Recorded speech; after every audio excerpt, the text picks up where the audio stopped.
friends, this is Rob with SK1, and Mrs. SG and SK2 are in there watching something. And today we're going to do a recipe that we've saw on a friend of ours channel, Lydia over at Food by Lyds. So we are going to do our version of Zuppa Toscana. And I know I'm not Italian.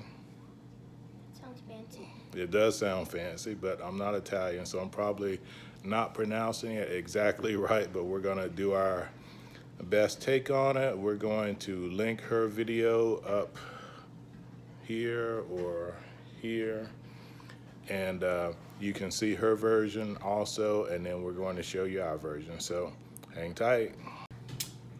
So there are several different ingredients that are going into this soup, and I should also add that when she did hers, she did what she called a copycat version of an Olive Garden favorite, and I enjoy it also, but I think her version may have been even better than Olive Garden, so let's see if we can get ours looking like that. So for the ingredients, we're going to use chopped bacon. We did 2 slices. We're going to do about 1.5 cups of diced onions, 2 cloves of minced garlic. And this is where our recipe differs from hers a little bit. She did sausage in hers. We're going to do a 1/2 pound of Italian sausage and a 1/2 pound of chorizo, because I just love the way chorizo flavors food. And we're going to salt and pepper to taste. We're going to use our blend of Italian herbs. We're going to use cayenne pepper. She used red pepper flakes in hers, but unfortunately, I was too lazy to go downstairs to get the red pepper flakes, so we're going to use cayenne. We're also going to add in a little bit of chicken bouillon, and the stars of this recipe. And another change we made, and I think SK1 changed my bowls around, so I'm gonna switch them back. Did you change my bowls? I'm completely innocent. Okay, he's completely innocent. So we're going to do 2 big heaping cups of kale and 2 big heaping cups of spinach. And she used kale in hers, but we wanna add a little spinach into our diet too. And once the soup is done, then we will be adding maybe a little bit of heavy cream. We're not sure of that right now. We're gonna decide at the end of the recipe. It may be a little lighter on my waistline, which I need to watch mine a lot more than Lydia does. So we may skip the heavy cream. So we'll be back in a second. Okay, so Mrs. SG, as always, is keeping me on point. We also forgot our diced cube potatoes. And we're using a russet potato, but you use what you want to. So that's what we got, and that's what we're gonna use. So we'll be back in a second when we brown our bacon. So, first thing we're gonna do is render some bacon in here. And once we get the bacon rendered, then we're going to take it out and we're going to add our sausage, and then we're going to brown our sausage. So we'll be back in a second. So we have rendered our bacon, and we're going to add in our Italian sausage, and we're going to try to break this up into smaller pieces, and we're going to do the same with our chorizo. So we want to try to break it up as much as we can so that it cooks evenly and quickly, so that we can continue on and try to absorb all those flavors from the bacon also. And we're going to also add in our garlic, and we're going to combine that also and try to brown it. And we're going to add in a bunch of onions. We love onions in our food, and this recipe is very heavy on onions. The onions add flavor, and they also help to thicken up the soup quite a bit. So our food has browned, our sausage, our chorizo, and we're going to take that out, set that aside, and we're going to let that rest as we add in some of our other ingredients.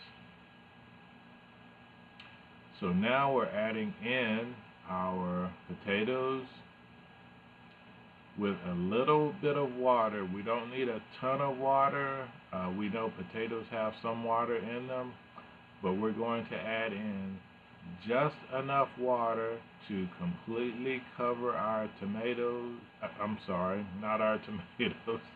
To cover our potatoes, maybe a ½ inch, an inch above the potatoes, so that they can cook down and become tender.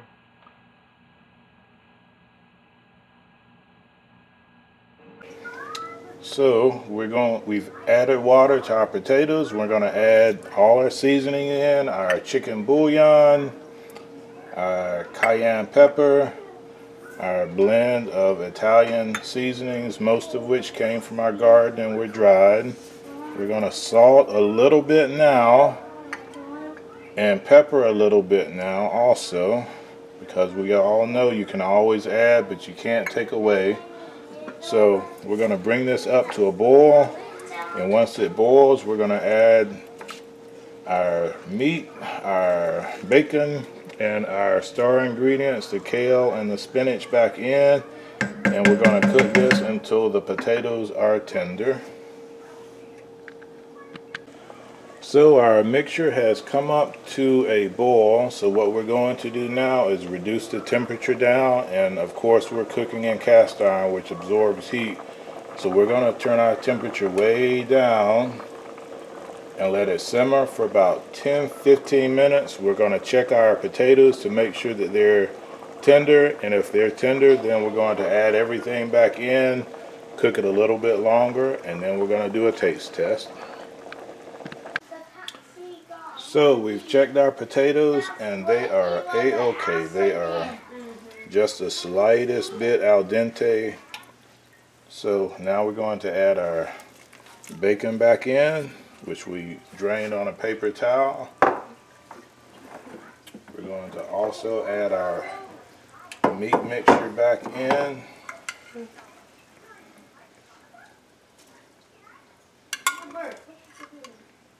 I didn't mean to stab in my foot.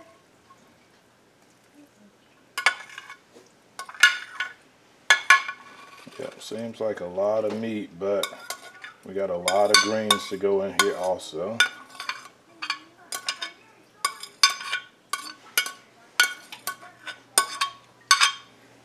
And my assistant, SK1, has asked us if he can help.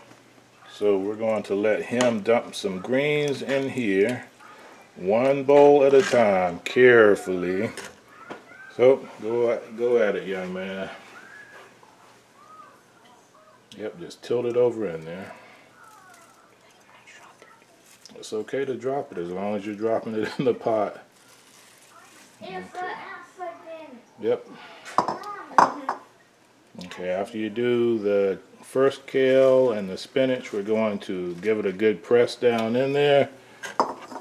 And this seems like a lot, but it's all going to reduce down. So go ahead and put one more in there, buddy. And kale or spinach? Either one, your choice. Just dump it all out, give it a good shake. Alright, and the last one. And just a tip, Mrs. SG loves spinach, so I would say spinach is next to garlic as one of her favorite foods. So we're going to mix this in here good, and then we're going to continue to cook it on a low temperature. The meat's already cooked and the veggies just need to simmer, wilt, reduce down.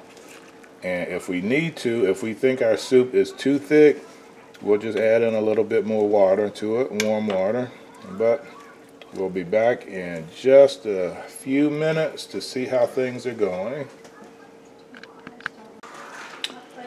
So our soup is done. We just did a taste test. It got a thumbs up seal of approval from Mrs. SG and SK1 and from the sapper himself. So we're going to cook a couple of side dishes for SK2, and we're going to toast some brioche bread to eat with our soup, and we'll bring you guys back when we get to the table.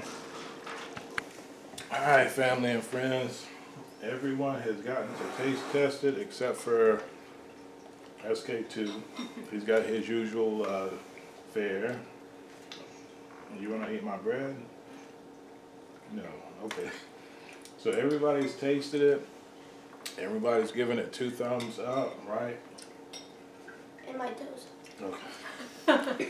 And you like it, sweetie? Yeah, I sure do. Okay, so it's a little spicier than the Olive Garden variety. We didn't have to add any Tabasco hot sauce, Tennessee Sunshine, anything like that. The chorizo gives it a lot of flavor. The bacon, the Italian sausage, so it's good. So we're gonna dig in. It's still cold outside. This is our hot meal for today, our dinner meal. And a big thumbs up to Lydia over at Food by Lyds. And hopefully we did you proud, Lyds. So you wanna say anything, SK2? Come here. So you can get you some quick camera time. And then I'm gonna say, get out of here. So he's eating his bread. We toasted ours. His is untoasted, and he's got his food. So say God bless everyone. God bless everyone. Sapper out. Can I say So something? you say SK2 out. SK2 out. What is it, buddy? Can I say something? Go ahead. Um. I'll just edit it out later. All right. Take care, everyone. God bless. Sapper out.